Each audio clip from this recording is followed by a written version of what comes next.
Phresher, I know you trying to open this label and all, but as long as you stuck with Jen, you ain't gonna be opening nothing because she act like she ain't got no home training.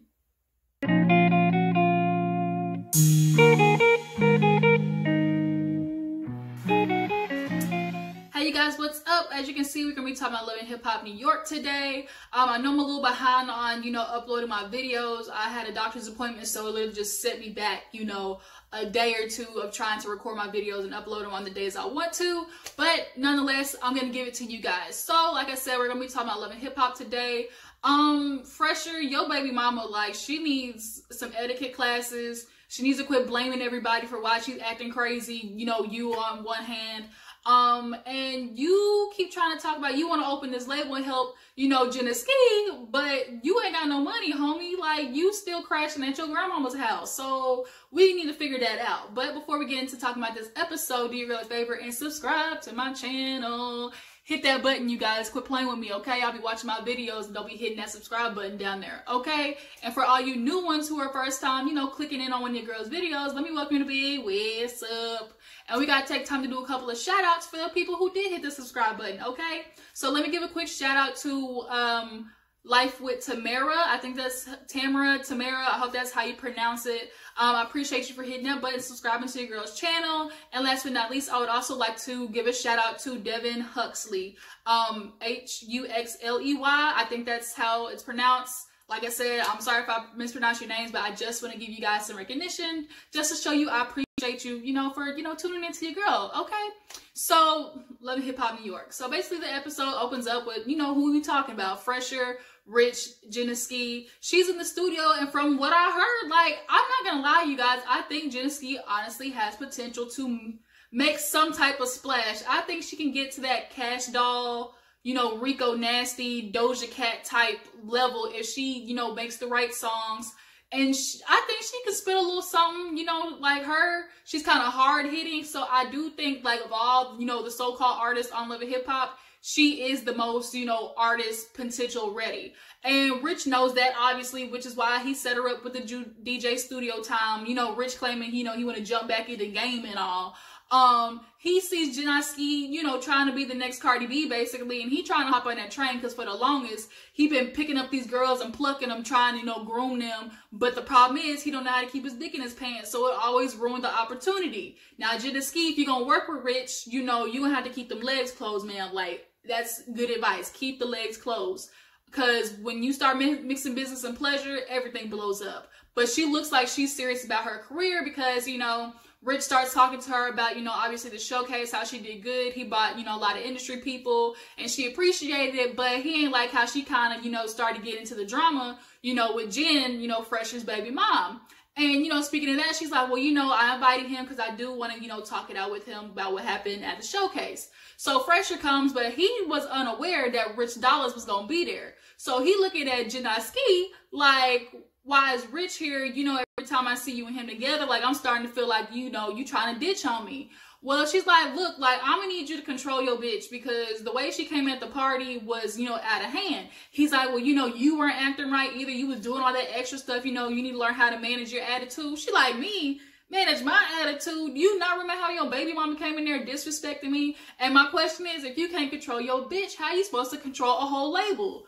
Valid question, Phresher, because, your baby mama came in there acting whack as hell. She really did. And later on in the episode, tried to just, like, excuse all of it. Like, we're going to get to that part. But Phresher's like, yeah, I know, I'm going to talk to her and everything, but, you got to let me know that you still ride with me and stuff. So Rich is just standing there at the side watching. Like, he's watching Jen kind of handle the business. But, he has respect for Phresher, but he's like, you can't offer as much as I can. But, there's loyalty. Like, she just is loyal to a fault to Phresher because they did, kind of have a hustle together, being friends for a little bit. So she's going to give him another opportunity. But Phresher, you're going to have to pick on up because Rich Dollars, unfortunately, he has pulled some strings and managed to do more in a week than you have in 3 months. So, obviously, Jenna's serious about her career. You're going to have to get that together, homie, okay? So we see Cyn and Jonathan have a cute little karaoke night. You know, she trying to, you know, have some fun because Lux is with Joe. And, you know, she's trying to, you know, just ease some tension.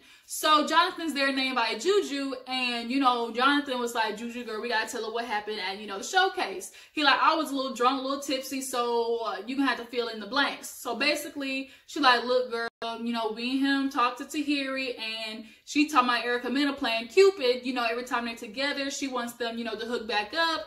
And Cyn's like, oh, really? Like, okay, I'm supposed to be like, shouting, like, oh my God, Joe. Even though she's trying to act like she's unfazed, she's definitely phased, because it's just so messy for Erika to do that. And you're going to like quit this lie like you weren't thinking about her, because obviously if you're thinking about Joe, you're thinking about Cyn, because the two were together and had a whole baby. So you can't not think about Joe and not think about Cyn. So miss me with that, Erika. She tried to use that excuse later on in the episode. But, Joe was like, yeah, like I told her, like, I'm not feeling this. Like, you were being very super messy. Now for Cyn, it's like, you know, Joe's gonna do whatever he want to do, but you know, Erika on the other hand, she need to play Cupid somewhere else. So Safaree, let's talk about Safaree, because he in the doghouse. He is doing everything he can to make up to Erika about how he got busted lying about inviting Yandy to, you know, the wedding and stuff. Now he is just like a man playing semantics. I didn't invite her. I asked her if she wanted, you know, if she would want to go. Nigga, that's an invitation. Quit playing with me. And it's not necessarily the fact that you invited her, it's that you didn't tell Erika. And so now Yandy said something that she was completely unaware of. And that's the last thing, a pregnant woman at that. Why is my fiance not telling me something he should have told me and another bitch is? Like, that's kind of where that is standing. But now he's pissing her off because he's smirking the whole time. Like, I would have smacked the shit out of you, Safaree. Like, don't be smirking in my face when I'm trying to be serious with you. And she crying and emotional. I'm sure it had a lot to do with hormones. But she's like, you know, if I can't trust you, then how are we supposed to be together? You know, it was a simple text. And you trying to tell me, you lying to my face? Really, dude? You doing this on camera? You lying and this? And Safaree's like, I didn't think I did nothing wrong. And then he gonna use the excuse, I didn't remember. So now she's like, oh, you don't remember. So now it's like, okay, you down the line, you could be doing some other fuck shit, and then your excuse is gonna be, oh, my bad, I ain't remember. Like, we ain't gonna be doing that. So now Safaree, he gotta walk his little ass into the room and be in the doghouse, because Erika, she ain't having it, y'all. She just is not having it. So we see Phresher and his baby mama, right? Phresher is, you know, he staying at his grandmama's house because Jen kind of kicked him out for a couple of days after, you know, the showcase and stuff. Now, Jen is being so extra, you guys. She is going to play that bitter baby mama role, and she's playing it well. Like, she is definitely doing it up for the cameras, though, if you ask me. But nonetheless, he's coming in, he trying to talk to her, you know, reason with her, she going off and stuff. No, because these bitches is disrespecting me because you not checking them. You need to be the one to show the respect so these bitches respect me. And it's like, girl, do you not remember how you walked into the showcase? Like, you talking about, oh, you know, I only came for my man so I could support him and stuff. You know, I'm supposed to be the lead lady of this label.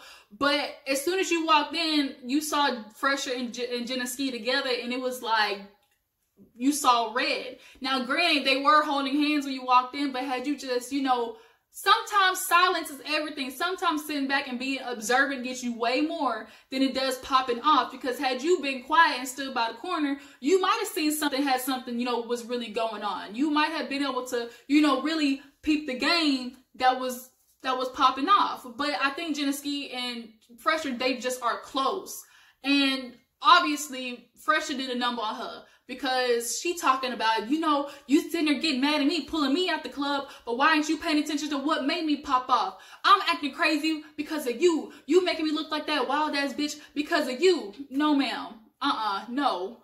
You're looking like the crazy bitch because of you, Jen. You're the one, you a grown ass woman. You tell me you can't control the way you act, like, and that just goes to show she's super insecure. She definitely had her ass done. You could tell in her role, we was just sticking all out, you know, and everything. And he's admitting to, you know, like, I get why, you know, Jen is a little, you know, heavy with the anger, because out of the 20 years, he's definitely done his shit, you know, done some mess to her. And we all could have guessed that. Like, he just, And then this girl got the nerve to be like, you know, I don't want to be this crazy bitch. You know, I want to be the leading lady, you know, calm and stuff and stand beside my man and support him with the label. First of all, Jen, what do you know about music? That's a good question. Do you do anything in the music industry? Do you even know how to produce a goddamn beat? Like, you can't be a part of a label and just because, you know, that's your man, like, I'm gonna need you to know how to run the industry for you fuck up all the damn, you know, bills and stuff and IRS come for y'all ass. And y'all already don't got that much money because he is doing everything he can to keep Jenna.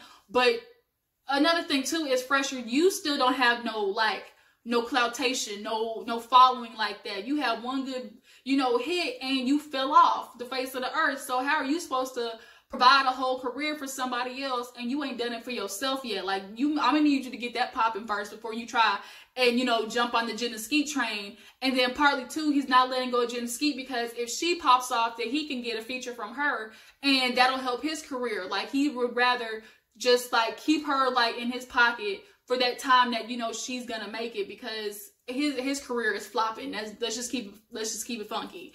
But nonetheless, what killed me was Jen was like, you know, I've been with you since 6th grade. How about you go out there and find that man? You know, and her confessional had the nerve to be like, I've been with him for 20 years and I'm still waiting on him to, you know, call me his lady and partner in his label. First of all, 20 years and he still ain't claiming you as his girl. That's what you're saying. That's what you're telling me, Jen. That's what you are sticking around for. So out of 20 years, I'm gonna give you a good, generous, you know, cheatation every 2 years. So that means that nigga like cheated on you at least 10 times. And that's, you know, being generous. Because the way Phresher is, like, you definitely, like, you can tell that he loves the ladies, okay? He a good, you know, quid pumper, as the, you know, the famous words of Nunu and ATL. But she is insecure. He did a number on her. But you need to grow up and find you a new man because you sitting here struggling, waiting for this man to figure out his shit, and you aren't going to get nothing in the process because, you know, fortunately he does pop off. I guarantee you he not taking you with him.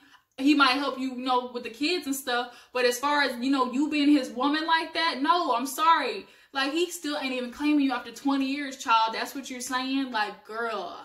Like, the fuckery, the ratchetry, the stuff that women stick around for and then be mad when the nigga continue doing the stuff. He continue doing the stuff because you keep taking his raggedy ass back, Jen. Like, oh my God. But she pushes him out the house and tells him, you know, go find yourself. And then when you find, you know, Sean or Shane or whatever the dude's name is, you know, come back. Don't come back to me with Phresher with a PH. So I was like, bitch, you gonna take this nigga back right tomorrow.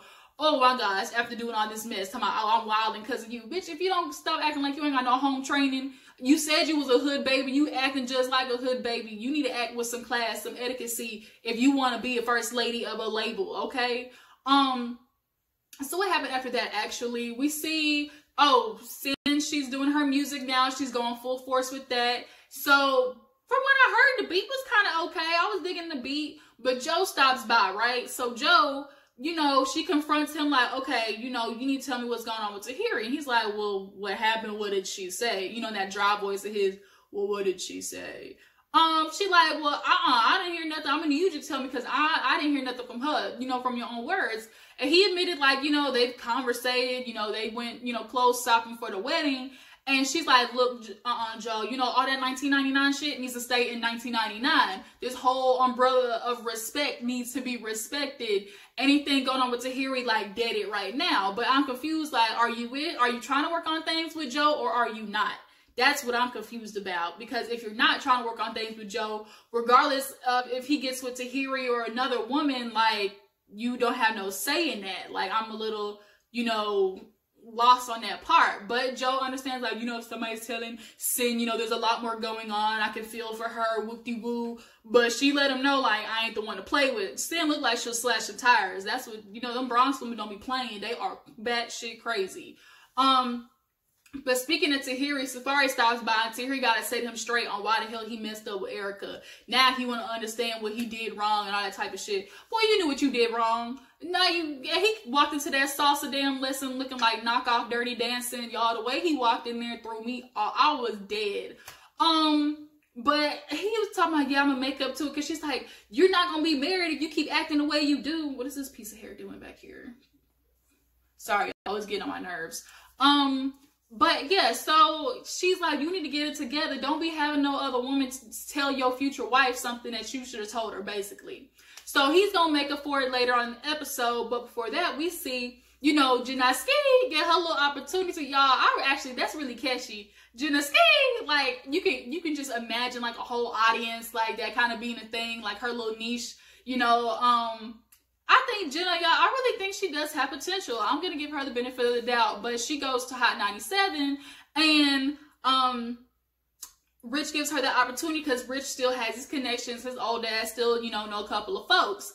And she spits her little freestyle on the bars and stuff like that. You know, it's B+, but she's in beginner stage, so, you know, it was all right. But he looked at her like, okay, Jenna, like, I've been giving you a lot of kind of freebies, you know. I did, you know, help you with the showcase. I got you studio time. You know, I bring you up here to Hot 97 because, you know, that way you can get some radio play. Like, I'm looking for some exclusivity. I think that's how you pronounce it. Exclusivity. There we go. So she's like, well, do you believe in me 100%? He was like, you know, I can tell you, but my actions, you know, have shown you. And she's thinking on it because she's like, you know, my career, like, Phresher keeps promising me these things, but ain't been really pulling the trigger on him because the last time they came to Hot 97, he was the one spitting bars on the mic. So obviously Phresher is still trying to, you know, continue on in his career. You can't do both. You can't start a label and be an artist at the same time. So Rich is like, look, you're going to have to sign on the dotted line for me to do any more. And she is understanding, like, she can't consider Phresher's feelings anymore. Like, it's time for her to put herself first. Like, that loyalty can only go so far if you're promising me something and you ain't doing it, my nigga. Like, so she got to take a jump at her career. Now, it's the lesser of two evils going with Rich, basically. Like, at least you know, like, Rich got something he can offer as long as he been around. He know a couple more people. Oh my gosh, piece of hair, go back. Ugh. Okay, so she agrees to sign on the dotted line. He said, you ready to sign your life away?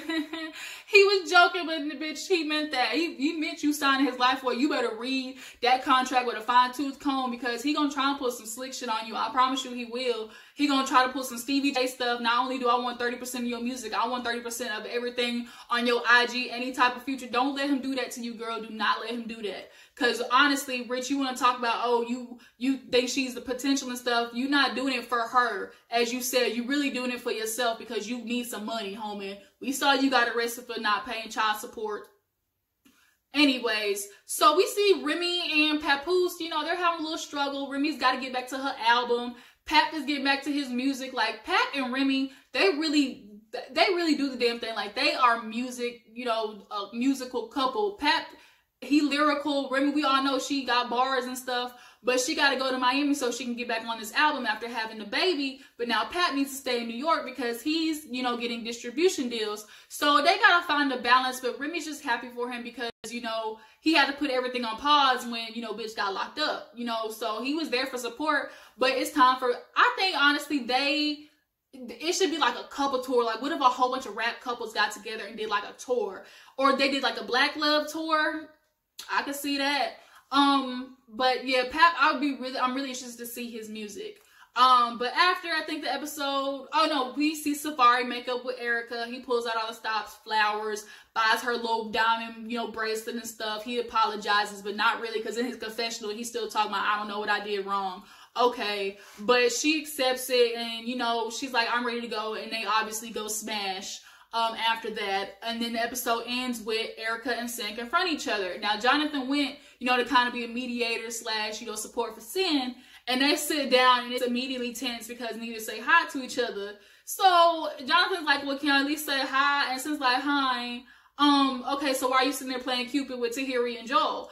And so now Erica's like, well, I mean, it's not me. It's just when they're together, they have undeniable chemistry. And if I see, you know, like, obviously they got history and stuff. So Cyn's like, why are you sitting there doing this? Like, you're not telling me that you're not at least thinking about me. Erica wants to sit there and claim, I don't think about my exes. I got a baby father, and he, you know, I don't think about what he be doing. And Cyn gets emotional because it's like, Jonathan's like, y'all used to love each other at one point.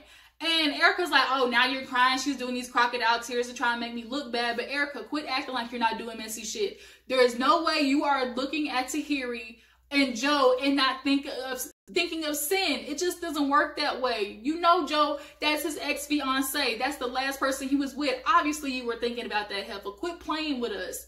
Like, I think had she not been pregnant, Cyn might have hopped that table, if you ask me.